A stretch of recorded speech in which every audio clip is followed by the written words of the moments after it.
Só para ter ideia, quem é a primeira vez que vem no centro espírita? Olha, o pessoal já está graduado, hein? Quem veio para o centro espírita, quem procurou a doutrina espírita por causa de uma morte em família? Levanta a mão para mim. Quem procurou o centro espírita para entender o que a espiritualidade vem trazer para nós? Levanta a mão. Interessante. Então vamos lá. Hoje a Simone colocou para mim um tema que era um tema livre, para eu falar o que eu quisesse, né?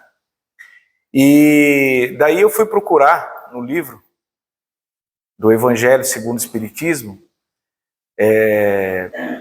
um tema que pudesse abranger bastante coisa, bastante mensagem que a gente viu aqui, né? Várias cenas, e ao mesmo tempo trouxesse um monte de bagagem da doutrina espírita para a gente.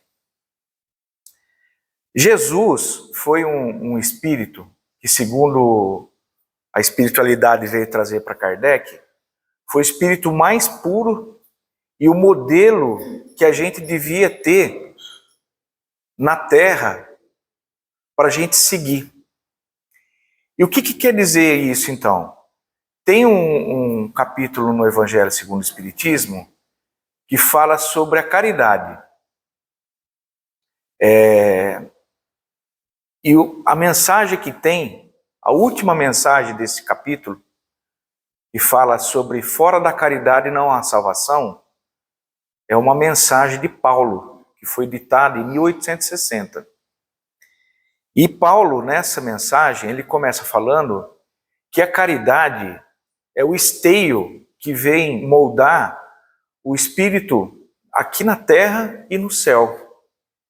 Quem está dentro da caridade, ele vai modificar o seu espírito e vai conseguir ter a graça de Deus quando a gente partir dessa vida, quando nós voltarmos para a espiritualidade. E o que é interessante nessa mensagem? Essa mensagem vem trazer que essa caridade, ela é entendida de várias maneiras. A gente acha que caridade é a gente botar a mão no bolso, ir lá e comprar uma marmita para uma pessoa.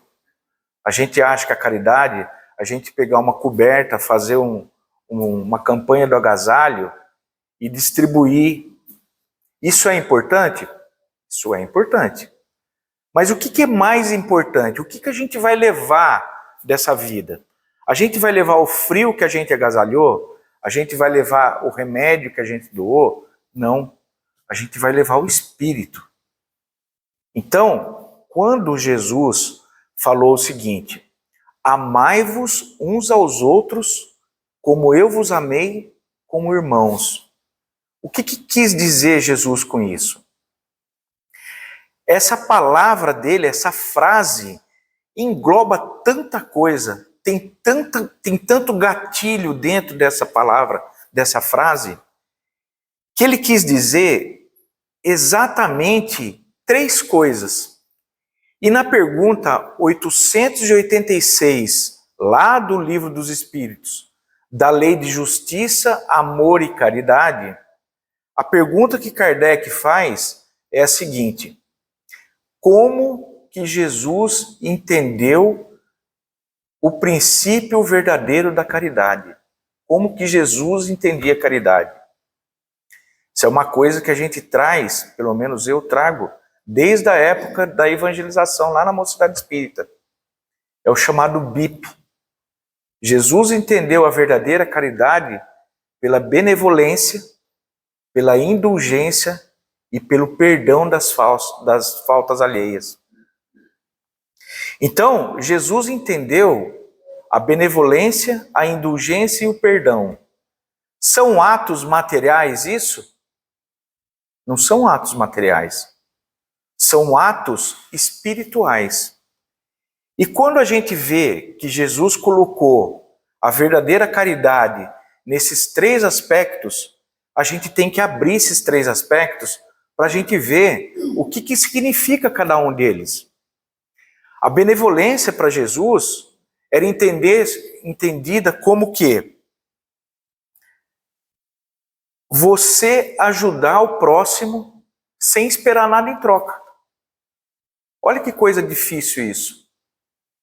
No nosso dia a dia, a gente faz uma bondade e às vezes a gente faz essa bondade pensando até no ego da gente, que é o pior. A gente faz uma bondade achando assim, o Norton fez uma bondade, nossa, o Norton é uma pessoa boa. E aí o ego do Norton se infla.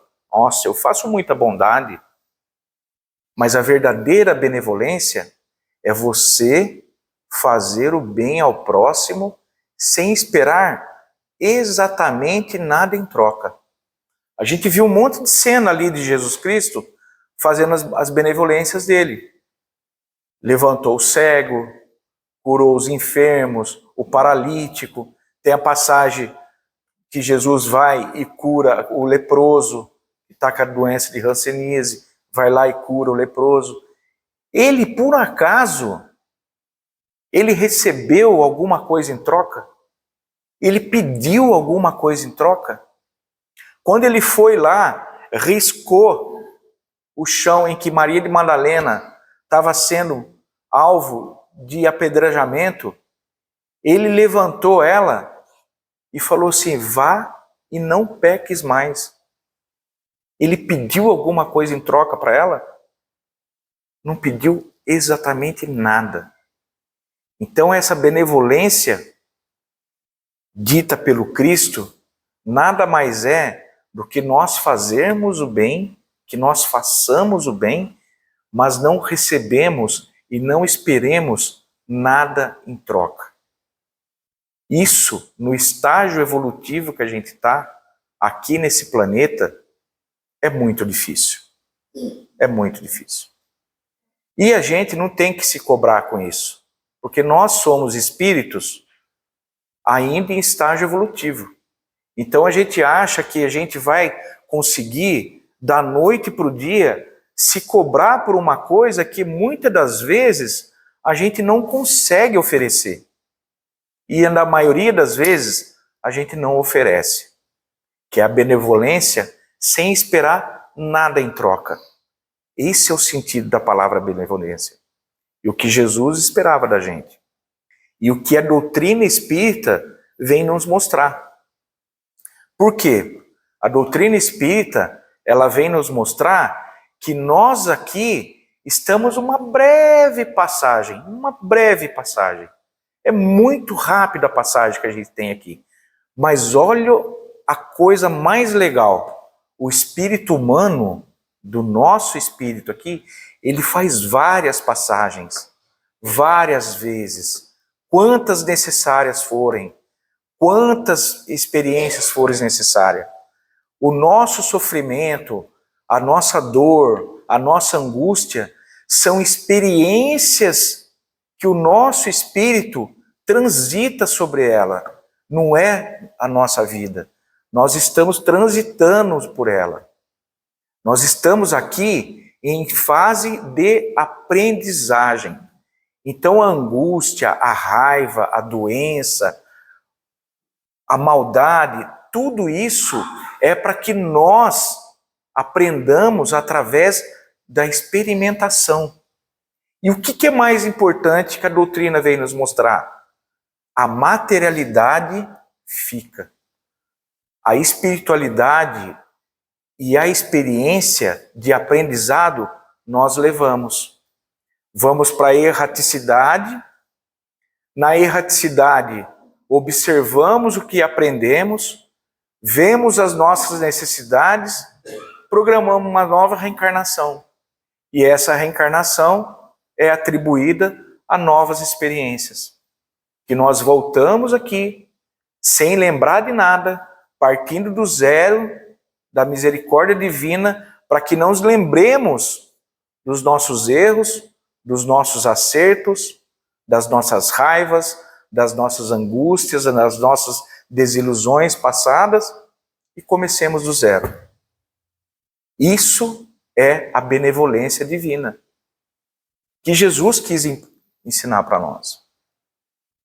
Dentro das 3 características da caridade entendida por Jesus, existe ainda a indulgência. O que Jesus, então, ele mostrava e entendia pela indulgência? Que não façamos julgamentos exagerados. Por quê? Quando nós fazemos julgamentos exagerados, nós colocamos a nossa angústia o foco da outra pessoa. Então, a gente não sabe se aquela pessoa está passando por algum momento difícil. A gente não consegue ver se ela está com problema dentro da casa dela, se ela está com problema dentro do trabalho dela, se ela está com problema na inter-relação pessoal com as outras pessoas. Então, a indulgência seria a gente não tentar julgar mais do que a gente julga. E Jesus, na sua pequena passagem, nos seus pequenos 3 anos que ele fez de julgamento, às vezes ele falava por parábolas, contava historinha, às vezes ele falava mais claramente. Então, quando ele falava assim, não olhei o cisco no olho do outro, mas primeiro tire a trave, o argueiro do seu olho. Quando ele falava isso, era justamente para que a gente não fizesse julgamentos excessivos. Então, a indulgência entendida pelo Cristo, que é a segunda característica da caridade, é para que nós não façamos julgamentos exagerados. Às vezes a gente chega no trabalho e aquela pessoa está de mau humor, o chefe está de mau humor, a gente vai e faz um julgamento exagerado. Mas será que na casa dele não há alguém que acabou de descobrir que está com uma doença grave? Alguém que está precisando de um auxílio mais infortúnio? E a gente vai e julga. Quando Jesus falou isso, que a gente deve observar primeiro a trave no nosso olho e não o cisco no olho do outro, ele estava pedindo exatamente que nós fôssemos indulgentes para com os outros, que não julgássemos tanto, que não fôssemos veementemente julgados. E nós estamos vivendo um momento nesse mundo em que nós ouvimos, né? Que nem diz aquele ditado, ouvi o galo cantar, mas não sei onde.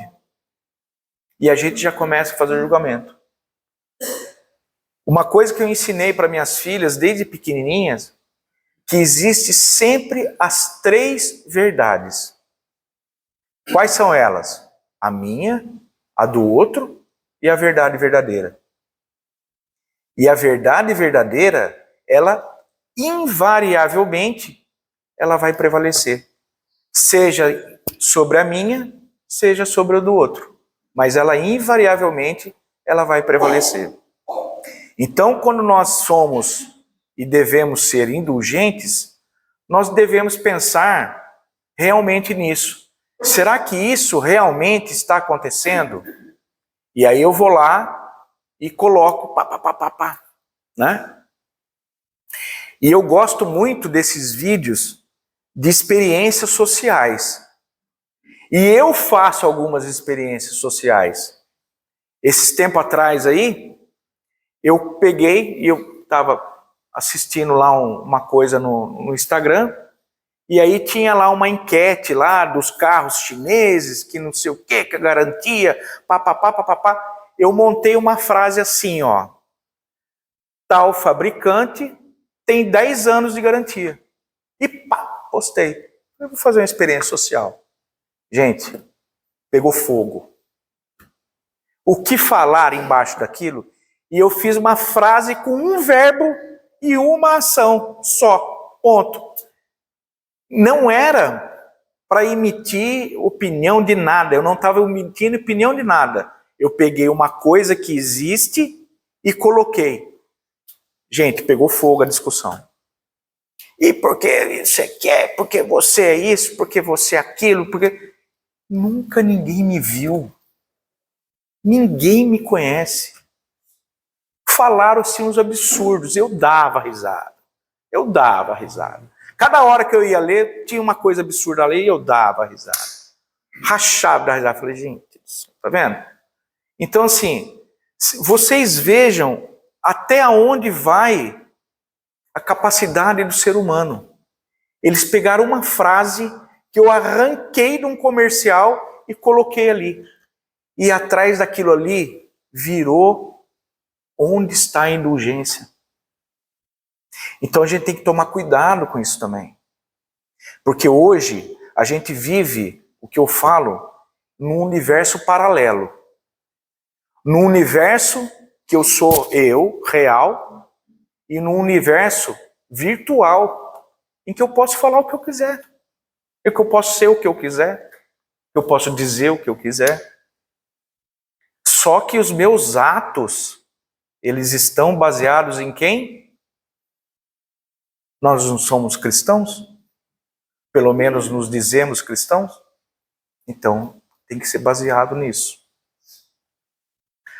Aí a terceira característica, que é a mais difícil, que Jesus coloca na visão dele o perdão como uma terceira característica.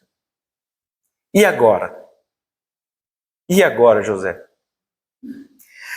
Quando a gente vai pensar em perdão, a gente fala assim, poxa, mas aquela pessoa está na hora. Quando a gente vai pensar no perdão, a gente vai pensar da seguinte maneira, pô, mas aquela pessoa fez tanto mal para mim e eu vou perdoar ela?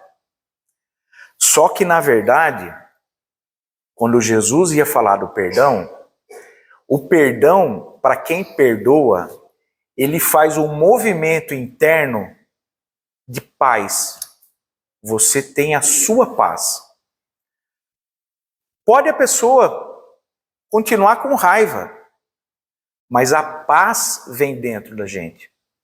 E a própria doutrina espírita fala que a gente não precisa perdoar e continuar perto. Eu perdoo, porque o movimento é meu. Eu tenho que ter esse movimento, não é a outra pessoa. Sabe por quê? Porque o perdão, na verdade, é você perceber a fragilidade humana, que todo mundo erra. E a partir do momento que eu perdoo, eu estou descobrindo a fragilidade do próximo. Porque ninguém ofende porque quer. Ofende porque tem dentro dela. E quando ela ofende, ela é frágil, porque ela está atacando. E se ela está atacando, ela está passando algum problema. Então, quando eu faço esse movimento do perdão, na verdade, eu estou descobrindo essa fragilidade do outro e eu estou transpassando isso. E quando Jesus falou, quantas vezes é necessário, mestre, que eu perdoe o outro? Uma vez, 2 vezes, 3 vezes? Aí ele fala, não. É necessário que você perdoe 70 vezes, 7 vezes. Então, em várias passagens da narrativa do Cristo, no que ele ensinou, o que ele veio mostrar? Exatamente isso. A benevolência, a indulgência e o perdão.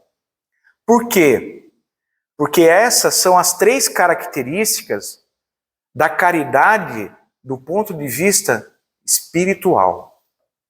E quando essa caridade do ponto de vista espiritual, eu começo a colocá-la no meu dia a dia, eu me esforço para colocá-la no meu dia a dia, não é que eu estou deixando e sempre fazendo bem, é que a ação que eu estou colocando ali, eu vou fazer o bem.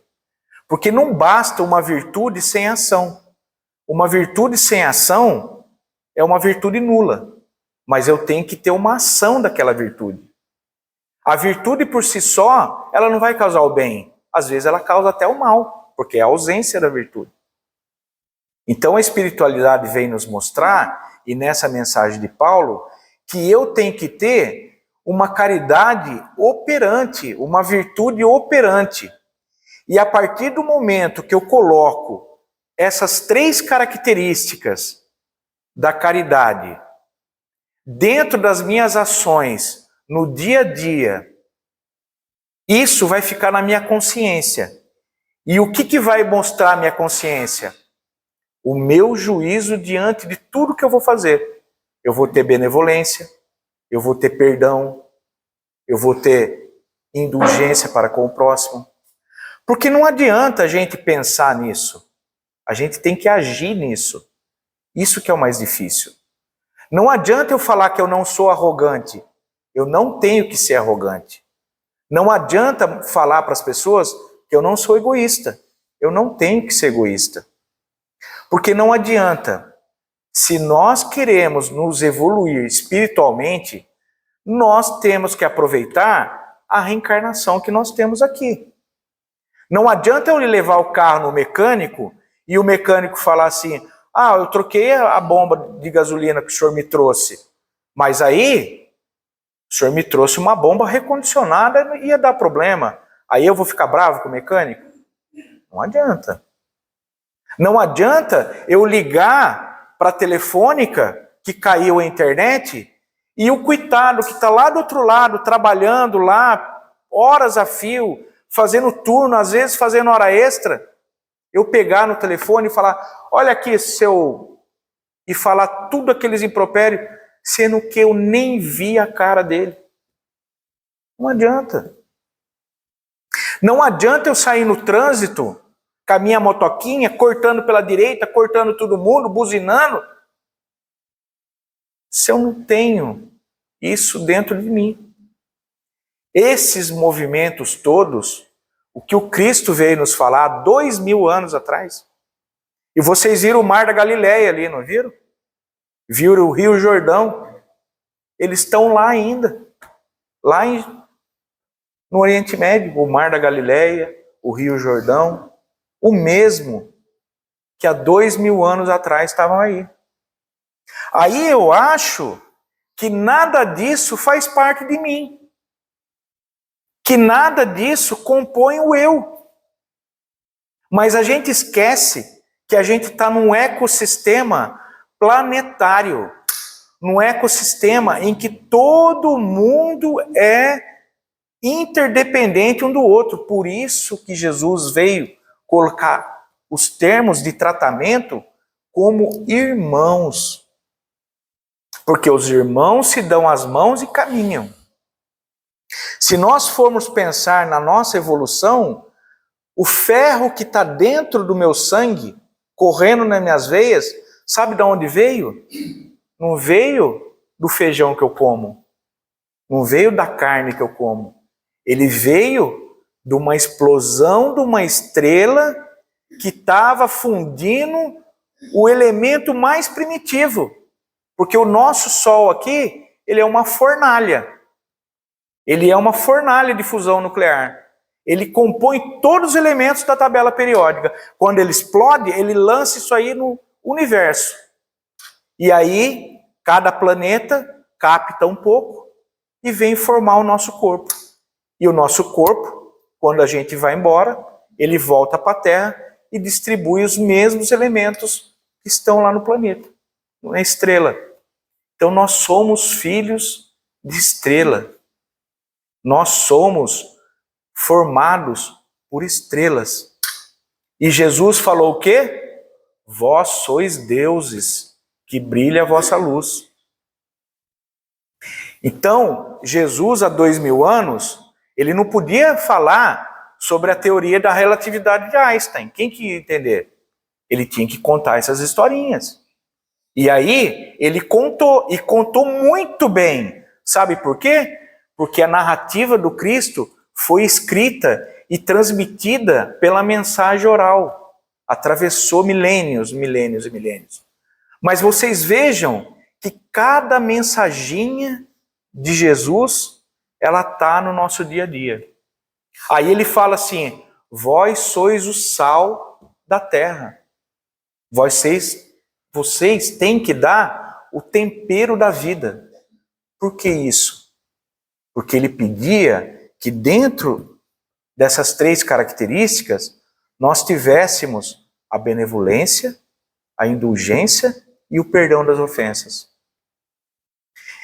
E nessa característica nossa, quando nós começamos a pensar no todo, nós vamos ver que nós somos assim, bem breve e passageiros.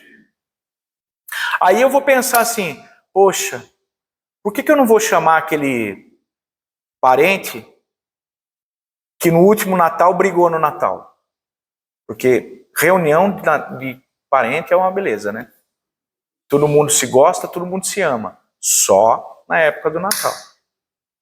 Né? Eu sempre falo que essa é a coisa mais difícil. A família é o berço de evolução do espírito. Sabe por quê? Porque eu vejo a Simone uma vez, quando trava meu aplicativo, que eu vou lá no banco. Simone, pelo amor de Deus, destrava meu aplicativo. Então, para eu ter a relação com a Simone, eu estar sempre jóia, contra o Norte, na rua, Norte. Tudo bom? Não sei o quê. Tiago. Agora, quem é o meu dia a dia? É a família. É ali que a gente programou. É ali que nós estamos nos relacionando. É ali que a gente vai ter que consertar. É ali que nós vamos experimentar o BIP, a benevolência, a indulgência, o perdão. Porque assim, é muito fácil. Eu brigo com a Simone. Simone chata, feia, não gostei do seu batom. Tchau, não vou te ver mais. Não quero falar mais com a Simone. Pronto. É fácil. Mas e dentro da casa? O irmão difícil, com a mãe difícil, com o marido, com a esposa, o filho. É ali que nós vamos, aqui ó, aprender. E aí, lá no livro dos Espíritos falar, mas e se eu virar um monge budista e for lá para o mosteiro do Tibete? Vai ser uma encarnação perdida. A própria espiritualidade fala isso. Porque eu não vou estar exercendo o quê? A caridade, a benevolência, a indulgência, o perdão. Por quê? É aquilo que eu falei no começo. Nós estamos o quê? Transitando por isso tudo. Transitamos agora, transitaremos no futuro, transitamos no passado. Se todo mundo aqui observar o próprio passado, vai falar assim, hoje eu estou melhor. Hoje eu estou melhor do que eu estava no passado. E amanhã eu serei melhor do que hoje. E isso é que a gente tem que aprender com o que a espiritualidade vem nos trazer. Porque a espiritualidade, quando ela dá a mensagem dela, e se vocês forem observar e tiverem curiosidade, eu até estava conversando com a Simone, a revista espírita que foi feita por Kardec, a revista de estudos da espiritualidade, foi feita por Kardec, ele montou toda a doutrina espírita através dos artigos que ele escreveu. E o mais interessante é que, quando ele fez o livro O Céu e o Inferno, a segunda parte do livro do Céu e Inferno, que ele fala dos espíritos felizes, a gente vai ver as mensagens que os espíritos falam lá. Sabe o que eles vão falar lá? Tem várias mensagens. Um dia tiver curiosidade, vai dar uma olhadinha lá. Eles não vão falar assim, nossa, eu fui muito feliz porque eu tinha uma casa boa, porque tinha um cavalo bacana, porque eu tinha uma carroça. Não, eles vão falar o seguinte, eu fui muito feliz porque eu dividi a vida com uma pessoa e conseguimos passar por todo e qualquer problemática juntos. Aprendemos juntos. Então ele levou o quê? A transitoriedade do aprendizado. Isso que é o mais importante. E agora mesmo eu estava falando com o Tiago, o que eu vejo lá no consultório, no meu dia a dia, me traz muito aprendizado. Porque eu vejo pessoas correndo atrás de dinheiro, aí quando elas ganham dinheiro, elas vêm, começam a correr atrás da saúde, porque elas perderam correndo atrás da materialidade. A gente tem que aprender a observar as coisas e os atos das pessoas que estão ao nosso lado. A vida da gente não importa, ela é transitória. O que eu sempre falo é o seguinte, a gente não lembra quando a gente nasceu. Alguém aqui lembra? Nossa, está na hora de eu nascer, eu vou nascer. Ninguém lembra. A gente não lembra o momento que a gente chegou. E a gente não sabe quando a gente vai. O que é importante nessa vida é o que a gente faz, desde quando a gente não lembra que a gente veio, até o momento que a gente vai partir. A gente não sabe o que é, mas a gente vai partir. E o que tem que guiar? Exatamente isso. A benevolência, a indulgência e o perdão das ofensas. Boa noite.